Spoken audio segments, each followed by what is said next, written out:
in the course of a preparation, the civil services candidates develop a lot of notions. Even after they have failed in the examination, they carry on with these notions. And when they go on to carry on this notion, they become advisor to the others. They go on to become Baba, IS Baba. And then the tradition keeps on going, keeps on going. So we, as part of it, I have been asked, as I have been in India, to dispel some of these notions and go on to record some of these things on the basis of my experience with respect to students who have qualified in the examination and those who have not qualified in the examination. Now, what you have to understand is that UPSC takes only those candidates who are going to be good for administration, not exactly that those students who are going to be very good in academics. It's not an academic forum, it's a forum where the most important characteristic or the trait that is going to be seen in the candidate is its ability to administer a lot of things. Of course, for the purpose of it, they require a lot of intelligence and a lot of knowledge. And the most important characteristic which the UPSC requires is whether the candidate happens to be a learner or not. Now, I'll go on to delve upon this point as to why and where exactly it is going to be getting reflected. UPSC requires a candidate to be a learner.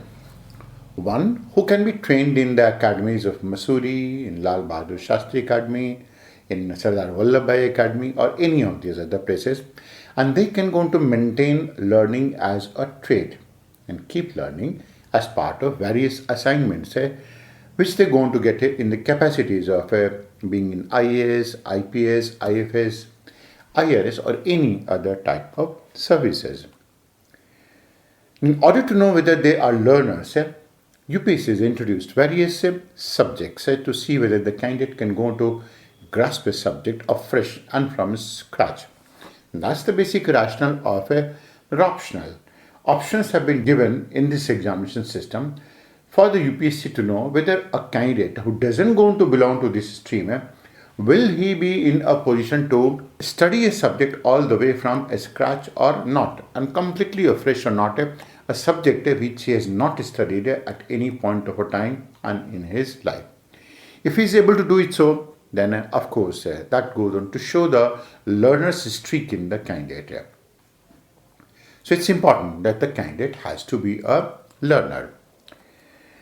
Now, in order to know who is a learner and who is not, one has to understand the basic difference that goes on to exist between a learner and a judgmental person.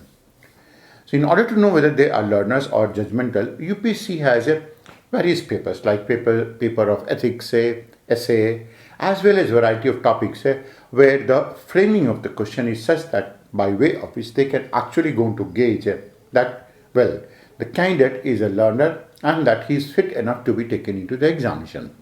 And that's the basic reason that when the UPSC considers and thinks that there is a candidate who is very, very young, only 21 years of age or so, and this is he or she happens to be a very good learner and he can go on to prove to be a very good officer, they try deliberately to give so much marks that the candidate normally and must go on to get into IAS or IFS as well now. That's the basic notion of a civil services interview. So this is something that can be gauged in the interview. But then 70, 80, 100 marks goes on to make a lot of difference. So you can go to imagine that getting something like 240 marks and 110 marks means there is a difference of 130 marks in the interview. And that difference is a huge amount of a difference which the candidate is able to make it up by virtue of its personality and by showing a learner's streak in himself or herself. So in order to know whether a candidate understands the concept and takes interest, they have varied topics where the learner's trait of the candidate is verified. Learning can be from any source. It can be from any book. It can be from observation. It can be by watching television. It can be by conversation. It can be by entertainment as well. The syllabus of UPSC is so vast that it is simply impossible that a candidate can go on to learn only through books. It's not possible. The number of chapter does not allow the candidate, and it is physically also not possible that any candidate will be able to learn only through books, only from books. Because how many books one can go on to study and how many questions one can actually go on to prepare. So candidate has to be a learner at every point of a time in the course of the preparation of this examination, so that they are one who are in a position to answer all of these questions. A person who uses varied forms of learning shows many aspects about personality, such as the intelligence level, the grasping ability, the novelty in thinking, innovation in thinking, decision making capability, observation management, and of course skills and vision, all of which are required for a civil servant. Now, when we are going to be talking about varied forms of learning, then it depends on what exactly are the tools that a candidate is likely to follow when they go for a learning from observation, learning from entertainment, learning from watching television, learning from this, that, and everything. Learning never ever takes place by rote method or by mugging. Never ever. Anyone who uses mugging or anyone who goes into suggest mugging, they happen to be your greatest enemies. Maybe it's you yourself, maybe someone else. So anyone who uses mugging simply cannot command the syllabus that is so Jarajantuan. So mugging can't help you at all. Mugging won't help. Mugging will never help you. So someone can go on to ask a question. That is, how to memorize facts? The answer to it is simple. Get interested. If you are interested, you will come to know about facts. That is going to be as simple as that. A fact can be memorized if anyone goes on to get interested. That's one. And interest increases the memory and it is remembered for a long period of time. Ability to recall and remember is associated with enhanced cognitive ability, ability to evince interest and sustain and simplify it, and of course or to manage learning as well. So this is how exactly one goes on to go for it. Ability to recall and remember is associated with so many of these factors, and a civil servant must have all of them. Cognitive ability, ability to enhance interest and sustain and simplify that. Anyone who relies on mugging reflects a lot of things about his personality. First is that he lacks intelligence.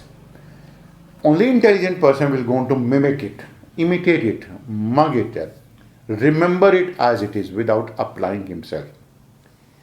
He lacks learning because why is it that someone has to mug anything? Because you are not able to learn. That's the reason you're going to mug it out. And that's the reason that you're going to apply the rote method. You lack imagination. If you're going to be having imagination, you can go to imagine the most complex of the things, even stellar births and deaths as well. And then you can go to put it in your own language. You lack vision. You're not able to think beyond a certain line. And you're also going to lack education management. That means you do not know yourself and you're not in a position to manage your own education. UPSC will never take these buffoons into the service. Mugging is essentially for weak, non-visionary, unintelligent people who do not go on to have any leadership trait, who are all going to be imitators.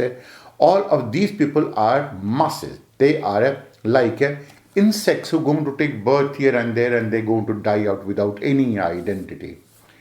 Strong leadership never goes on to require mugging at all.